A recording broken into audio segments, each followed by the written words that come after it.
I'm live in the Business Growth Hub, and I've got a special guest who I'm just going to bring into the room now, Mr. Abe Cherian, and he has done some amazing stuff online. So I'm going to bring Abe on, and then we're going to dive into how he's brought his list from 19 years ago uh, into the modern world. So add to stream, Abe.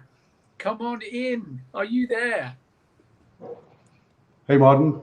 Hey, good to see you. I've just done a quick introduction before you came on, and I said, I hope this is going to work, with technical issues and things. My internet is meant to get 80 megs in the house, and it's currently running at like 14 megs. So the engineers are coming tomorrow, so hopefully it's all straightforward. But welcome, welcome. Thanks for joining. I'll do a quick intro, and then over to you. This is all about you. So we chatted and you told me your background. It's fascinating. Oh my God. So, born in India, schooled in Dubai, moved to Switzerland, educated in Switzerland, moved to London, 4 years in London. What else? Got married for the first time in London and then divorced, came to New York. That's about the time that you started in the online space, like 20 years ago. That's just phenomenal.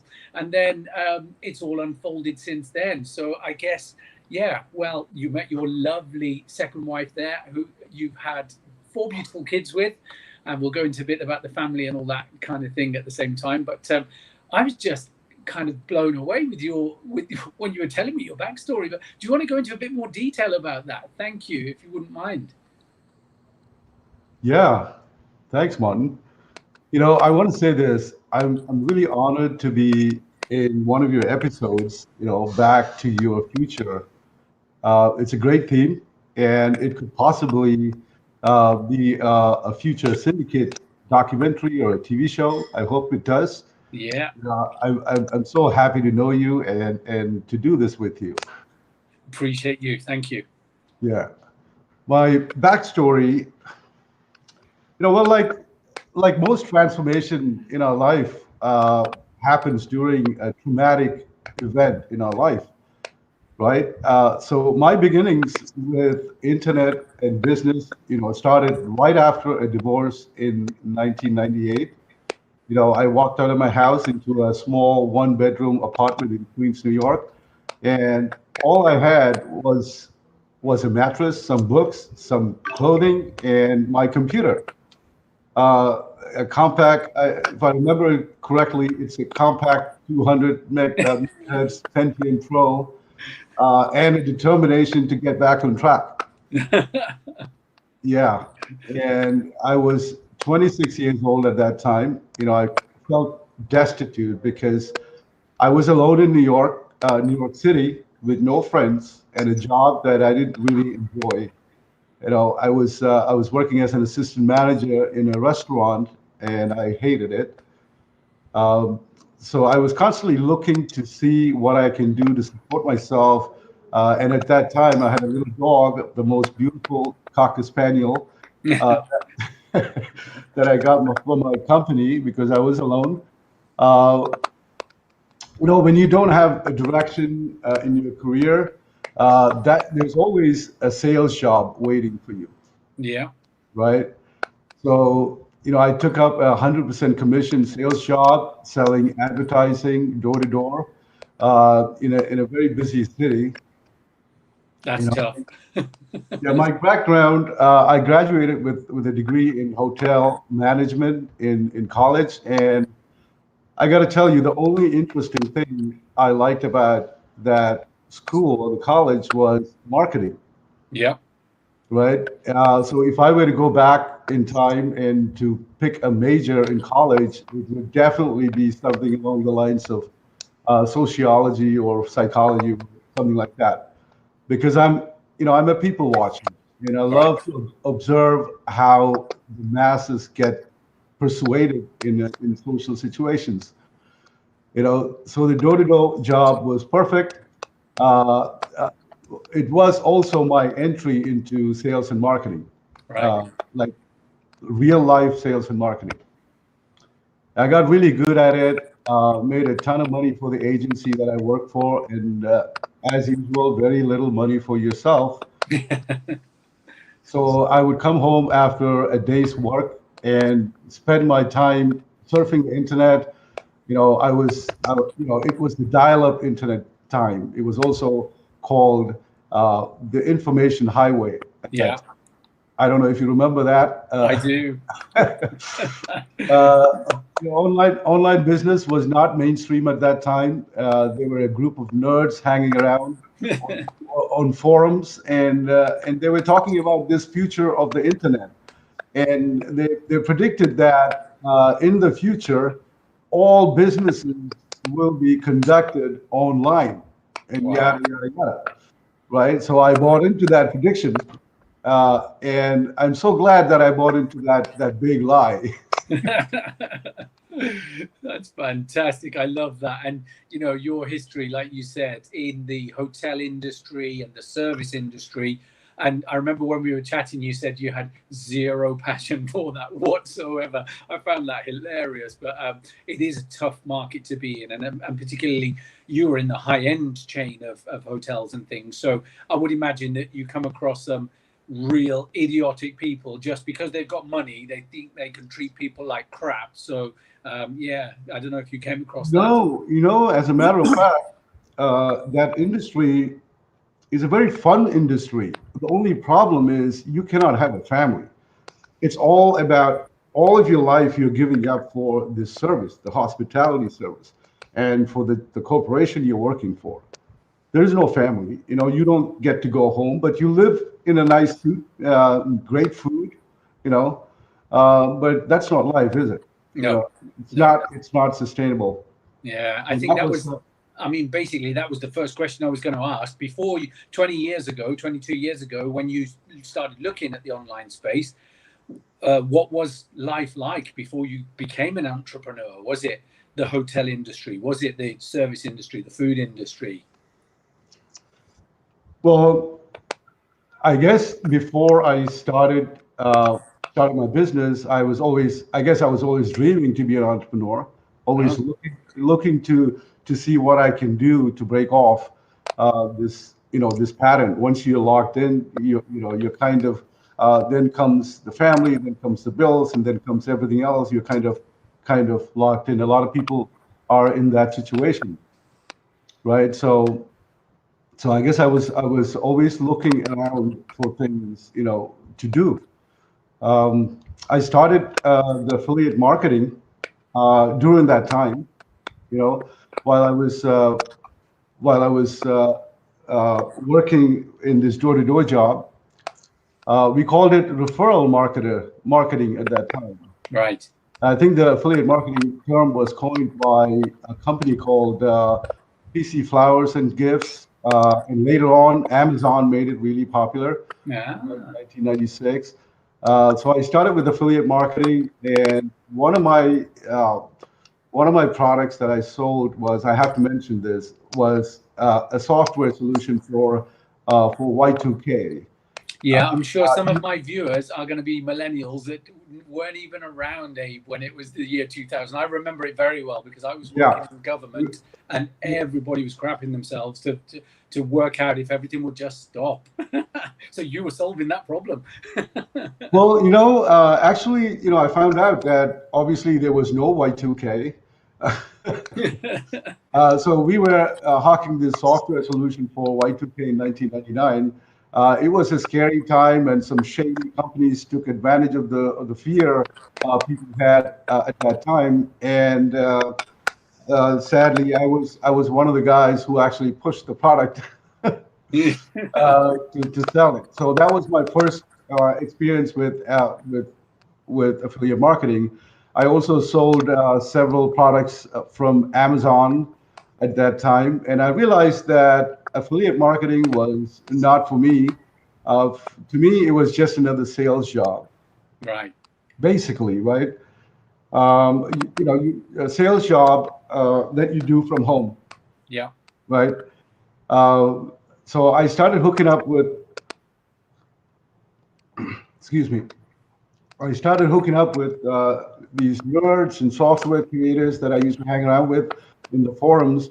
And I wanted to create something that would help marketers reach more people.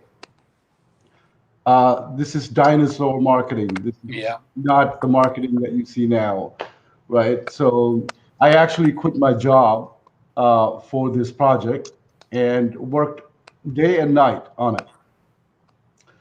My girlfriend at that time was a great support for me, Martha. She's my wife now. Yep.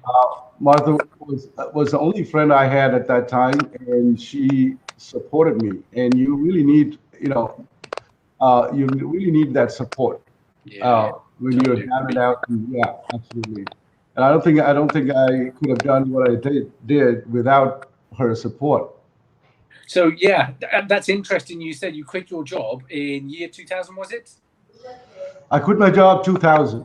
That's like 20 years now Yeah. as an entrepreneur, and that is like really hardcore because you must have seen people come, people go. They give it 1 year and they think, it's not going to work for me. But as with any business, look at all of the big major corporations out there. It's not 5 minutes. If you want to build a business, it's years in the making, and you just got to stick at it. So that's crazy, and that's a really brave move. That's brave to give up a job and go all in. Yeah, I was really lucky. I have to tell you, it's not like I was really lucky because the first few projects that I did online really took off. It doesn't happen. It doesn't happen. It got into profit in about 2 weeks. Wow. So I got to admit that I was just getting lucky there, and that taste of success kind of kept me in the business. Yeah, breeds more success. Yeah. Exactly, because if you experience that success once, you're always looking for that. Yeah. Even if you are starving, you're still looking for that, that feeling of selling a bunch of products and creating something and things like that. Yeah. So I got to tell you, I was really lucky. Uh, I don't know, I don't know what I would have done if that didn't work. Maybe I wouldn't have. I don't know. I Wow. really can't tell. That's crazy. I'm just going to say to the guys that are on the live, I think there's one or two people on the live, but if they want to drop some questions, we might have time to answer them. But if it's on a replay, drop us a hashtag replay. And then if there's any questions there, we can take them offline. And you may have mutual friends anyway that can ask the questions. But so we know that affiliate marketing, online marketing, marketing in general is about the know, like, and trust factor. So what can you give 3 tips that you've used over these 20 odd years for moving traffic from stone cold traffic to becoming leads to then converting them into sales or customers? Have you got 3 big tips that you could share with the group? 3 big tips on moving traffic to conversion. Right. Um, yeah. Uh, Give me a minute there, Martin. Yeah, no worries.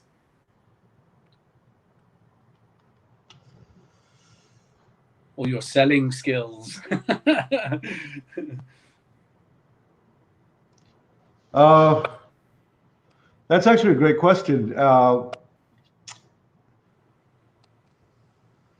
People who are fairly new think that if they implement tactics, they can create conversions. They're Right. all about tactics, right? What they don't know is that, or what they not have thought about is that they need a strategy for that goal. Right. You need to have a reason to implement these tactics. So a lot of people are looking for tactics, tactics, tactics. Yeah, short-term gains. Exactly. So whatever you do, I think you have to have a strategy behind it to implement the tactics. Uh, Yeah. so I think the know, like, and trust, right? The know, like, and trust. If you want to build the know, like, and trust factor, you have to be genuine and value driven for a long period of time, Right. not just for a season, right? You can be giving value and then giving up. You have to Yeah. keep on giving value, and you have to expect that you're gonna be doing that for a long time. So the know, like, and trust factor comes in with giving and giving and giving for a long period of time. Yeah. I'm talking 2 years of being consistent, 5 years, 10 years, whatever. Right. So being genuine for a long period of time uh, is going to get you that know, like, and trust factor. And number two is if you like yourself, you know yourself, and if you trust yourself, there shouldn't be a problem to find people who know, like, and trust you. Um, do you get what I'm saying? Absolutely. I love it. Yeah. I'm just Yeah. noting it down. Do you know yourself? Do you like yourself? Do you trust yourself? And I think that is the inner work that goes on before people are attracted to you, because you got to know yourself, you got to like yourself, you got to trust yourself, Absolutely. and that means that a lot of work within, right? Yeah. Yeah. If you're authentic, it's easier for people to resonate with you and connect, isn't it? Exactly.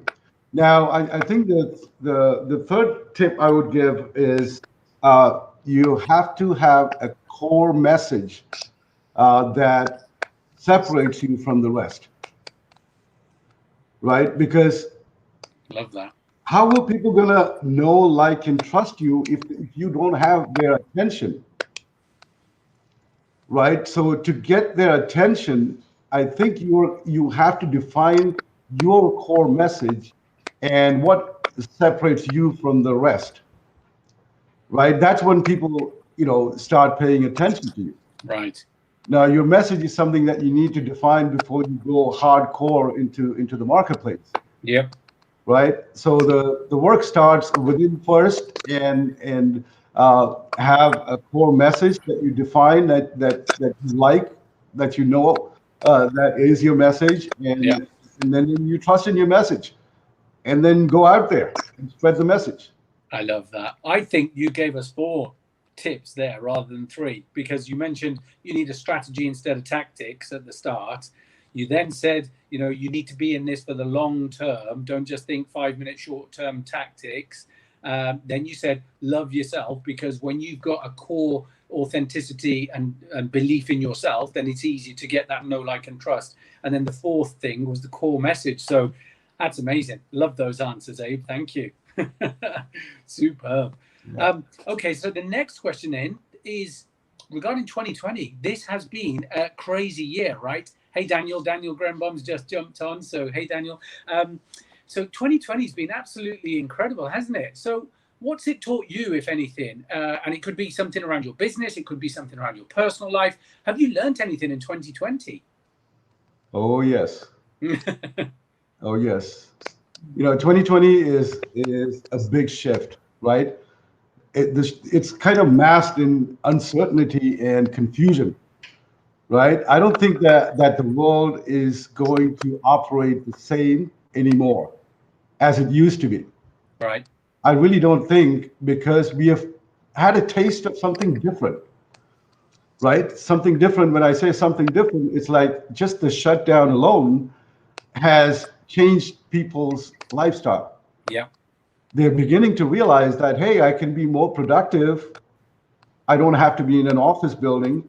I can be more productive in front of a computer. Yeah. Everything has changed. The way people make a living and the general business structure, I think, that's been around since Henry Ford, Yeah. is going away. And technology, I think in 2020 is going to grow in an exponential rate. Yeah. AI and all that. Yeah.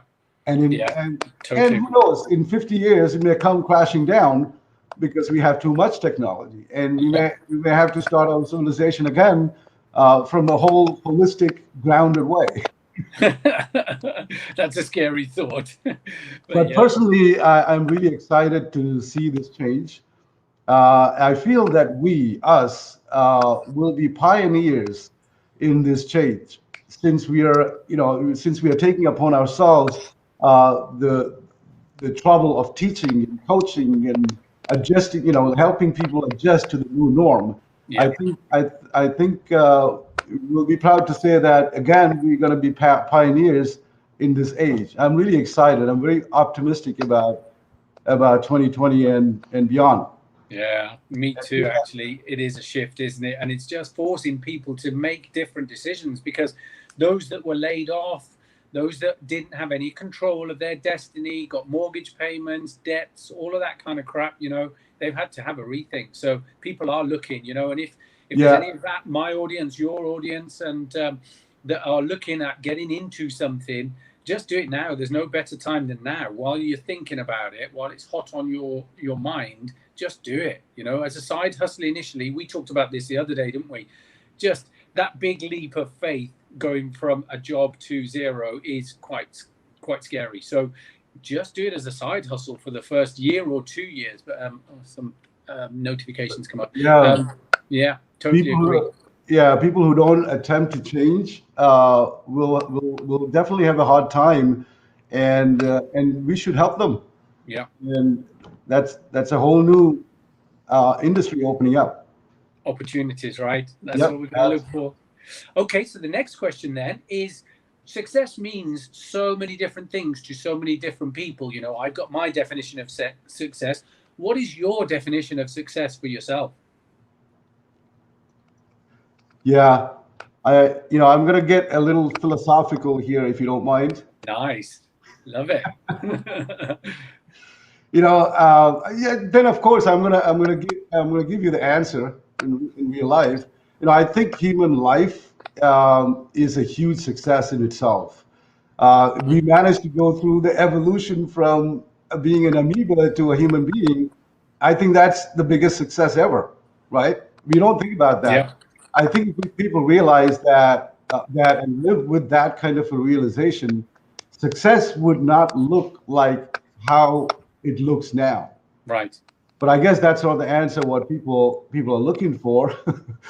So, so I really think that if you keep yourself joyful most of the time, you are successful, Right. right? Even people who think they are successful financially or materially, who are not joyful. So, in my opinion, that's not success, Yeah. right? So, being joyful most of the time is great success for me. And I really have a long way to go to achieve that. But that's great, because whenever we talk about success, hey guys, just joined as well. Whenever we talk about success, people just automatically think about money. So for me, yes, you need money, it is critical, but Yeah. for me, I'm looking for time freedom now. And I've got my children, they're 13 and almost 13 and 14. They come first for me. And whenever I'm in their company, we have joy, we have happiness, we have fun in our lives. And the money's irrelevant, right? Because Yeah. you're having such fun times, and it doesn't have to cost a dime, it doesn't have to cost anything, so long as you've got that family and friends network around you, and you've got happiness in your heart. So I love that. Love it. And Absolutely. we didn't mention money. Brilliant. Well, money is a tool, right? And that's all it is. Yeah. Um, and if we like work all of our lives for a tool, Yeah. it's meaningless, Yeah. If right? you're a slave to just earning money, then you don't have that joy necessarily. Exactly. Yeah, I love it. Okay, so the next question then is, I love that answer. Thank you for being really open and honest with it. And yeah, love it. You've visited and lived in lots of places around the world. So there must be some places you've hated, right? And there must be places that you absolutely adore. I absolutely love Manhattan and New York. I've been there 3, 4, 5 times. I couldn't live there. I love visiting, like London, actually. I lived there in my mid-20s. I couldn't live there now in the big major cities. I just like to be just slightly out of that, and then you can visit for that. But yeah, my question to you is, You visited so many lovely places, lived in really great places. Any favorites and any really crappy ones? Um, I can't think of a place that I've visited that I hated. I've loved and hated some things in every country, I think. Wow. Uh, and in every place I've visited, and all places are beautiful. Yeah. You know, it's the people who make it unpleasant for you, Right. right? So, you know, I've met ignorant people and loving people in every country I've visited. Uh-huh. So I think the people makes the country, right? Yeah, definitely. I lived And in Paris for 4.5 years, and Paris was great, apart from the Parisians. Just so abrupt and so rude. And but hey, it's amazing you guys are still going at it. yeah, the love hate. Yeah. Oh, cool.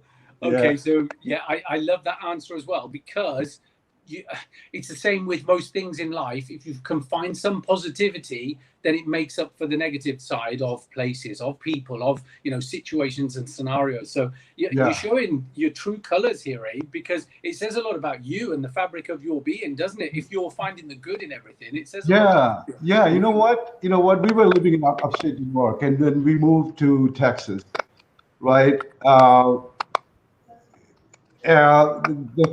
The feeling was, hey, it's going to be better there, right? It's going to be better there. The grass is always greener on the other side. Now we are thinking of moving to Arizona. Right. So it's like it's going to be better there. But at the end of the day, you know, it all depends on if you don't mingle with people in New York and if you don't mingle with people in Texas, life is same. Yeah. Yeah. It doesn't matter where you are. It doesn't make any difference, No. right? So I think it's really how you perceive it, how you take it. Yeah, love that. Okay, moving on to the next question then. You've had an email list for 19 years, and some of those people have been with you from the start. That is just ridiculous. So, how important is email marketing to you? Because there's a lot of people now that we see on social media that say that you don't necessarily need an email list, and they'll do it all on Facebook, they'll do it all on Instagram, YouTube, or whatever. And I kind of get that, but back to the point at the start, it's very short-term tactical type of thinking, because at any time, Google slap, Facebook slap, all of that. So how important is it? And any tips for people that are looking to build their list? Yeah, I'm really glad you asked that question. You know, I have subscribers, maybe not, they haven't stuck around for 19 years, but I have a lot of people who have been on my list for a very long time. I think that email marketing is making a huge comeback in 2020, and I'll give you the reasons for that. In 2020 and beyond, you know, for a while, email really suffered in the marketing space. You know, when all that new shiny things like the texting and the social media, all of those came up, people started saying that email is dead. Yeah. You know, it's true that during that time, I would say 2016 to 2018, I've lost businesses because email was not working anymore. Mm. Very low open rates, very bad delivery rates. Right. You know, but that's changing now because email, I think, is evolving now because there are technologies that stop spam and waste of resources. That's one of the main reasons why people were getting frustrated with email because of Yes. the spam and all of that stuff things. I think there are technologies out there that's stopping it, so that's making it better. Right.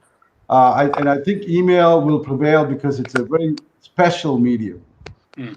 And I have a couple of arguments for that. Is that first of all, email is a private medium. Yeah. Like people still send and receive emails for really important things in life, right? So you know, receiving an agreement, you know, people Contracts. value Yeah. Yeah. My bank send me emails, everything. it's a private medium. Yep. So people are not going to get rid of that. Secondly, I think email drives more sales because while people are reading an email, there's no distraction when people are reading their email. Unlike social media or any other medium, there is no distraction. Yeah, Uh, the things popping up, notifications, and exactly.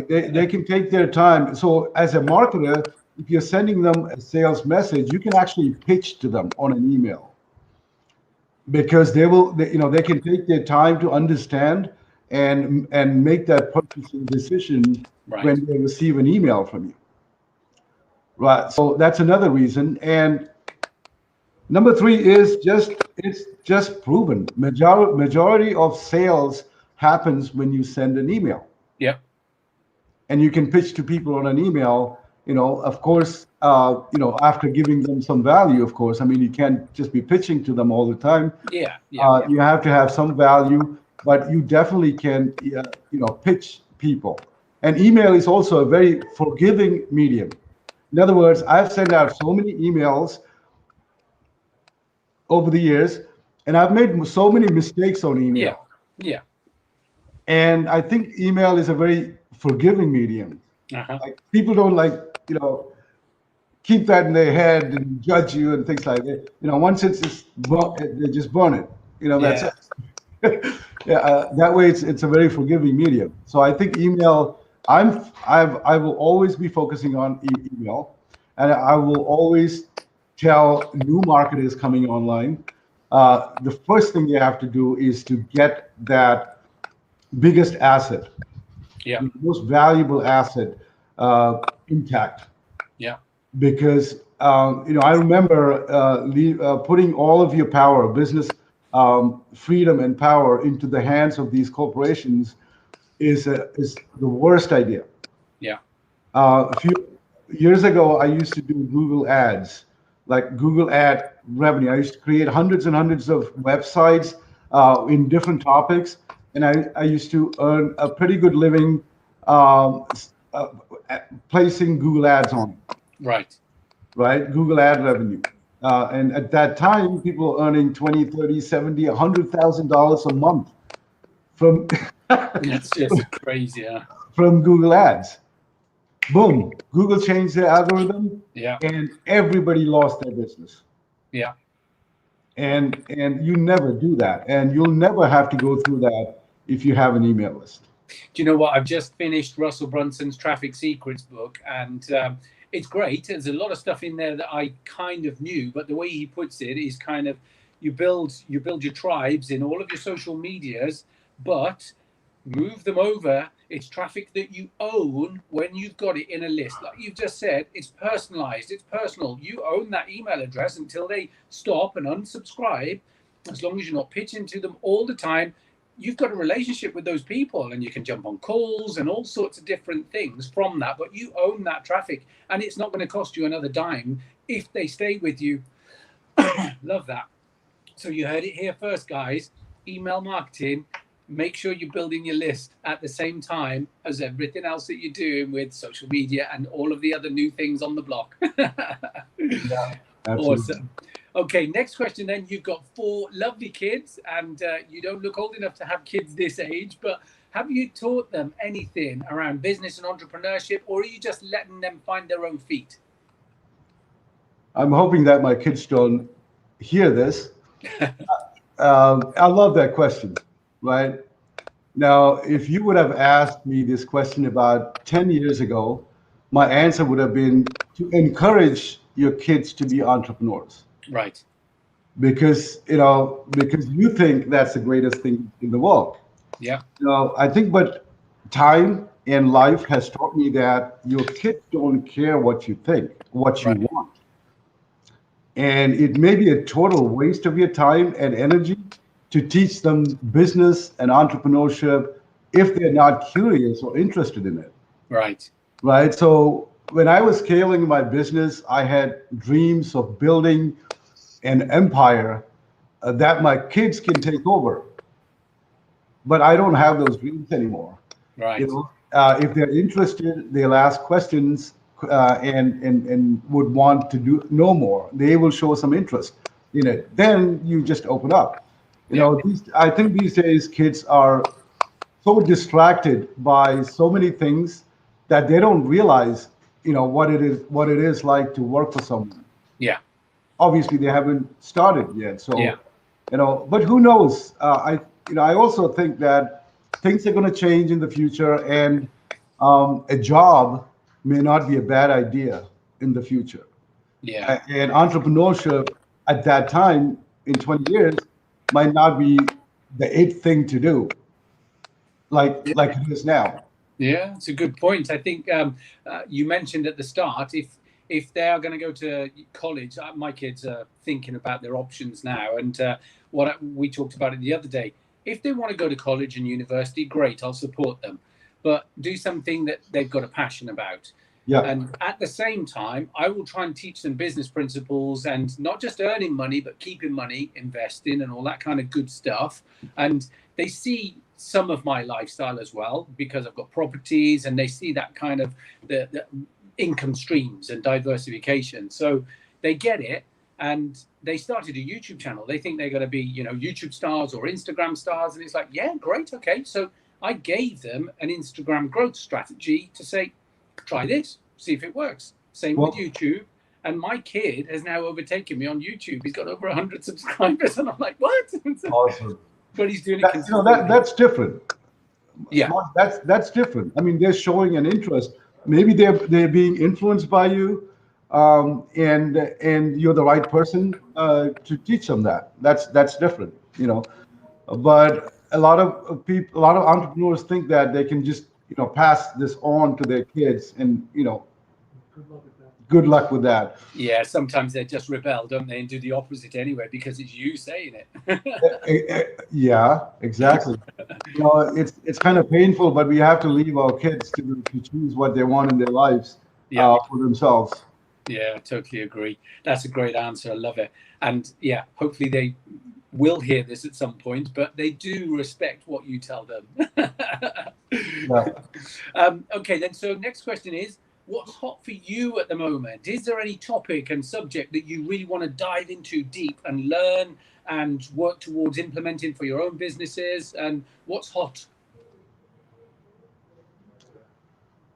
What's hot? What's hot that I'm focusing right now, or? Yeah. Okay, I'd like to say that where we are in business and life, where I am in business and life is different from where someone else is in business and life. Right. Right. So maybe for some people, the priority is cash flow. Yeah. Maybe for some people, they're at a stage where they need more recognition. Maybe it's a stage where they need to learn digital marketing skills so they can get more exposure. Right. Everyone is different at different stages. And I think you should just focus on what's urgent and important. What is urgent and important should be the hardest thing for you to focus on. Right. For me right now, I'm kind of creating a mentoring and coaching model to help people transform from their corporate economy to a digital economy. Nice. So that's what I'm focusing on now. That's the urgent and important thing in my life right now, in my work life right now. And there's a lot to learn, technology, lot to overcome, self-belief, a lot of things. So I'm working on that right now. I mean, that's exactly the point you mentioned right at the start. AI, artificial intelligence and bots and all of that kind of stuff, it's not going to go away. And at the back end, I still think we need that personal touch, that human touch of, you resonate with people, I resonate with people. People want that connection still, but in the build up to that, we can automate so much, can't we? And put systems in place. So that's really key. Yeah, it doesn't matter if there's automation, AI, whatever. We are social animals, and we believe and trust in another person, the person we like, right? That's not going to go away. Yeah, totally agree. Okay, next question then. We're going through these rapid fire. So if you had to start again from zero, would you carry on? Would you do what you're doing now? Would you do it differently? Would you do a 9 to 5? Would you do a career? Have you thought about this? I've started over about 3 times in the past 21 years.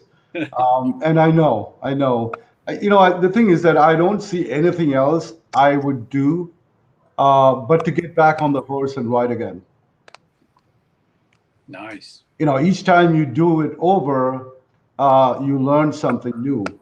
So I'm going to tell you, I've heard that question being asked so many times, and I think because if you've done something successful and you've fallen, you're not the same person Yeah. as someone else who's starting off. Yeah. So you come with a certain amount of experience, certain amount of knowledge, and you come with a lot of lessons, right? So obviously you're not the same. You're not in the same situation.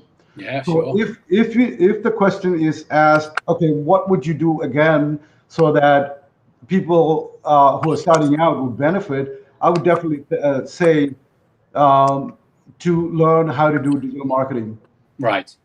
because if you have that skill, your core message might come later on in life. But if you have that skill, you know how to put it out there. Yeah, definitely. Love that. So you wouldn't go into a 9 to 5 though? Personally, not myself. No.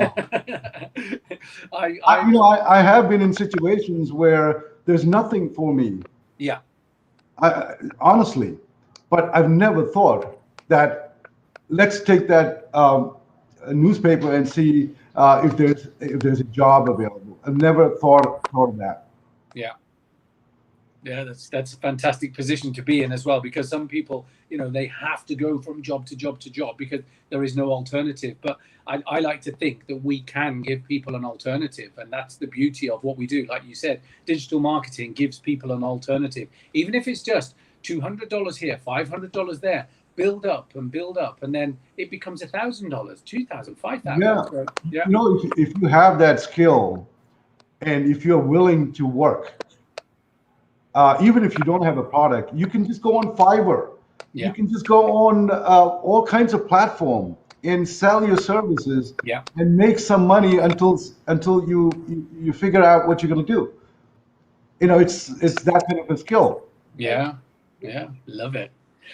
Okay, so we're on the last question. I can't believe it. It's gone so quickly, man.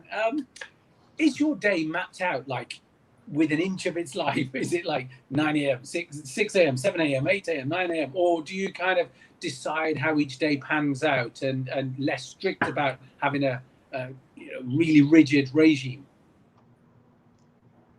Yeah. Well, yeah, I definitely work on a mapped out schedule kind of way.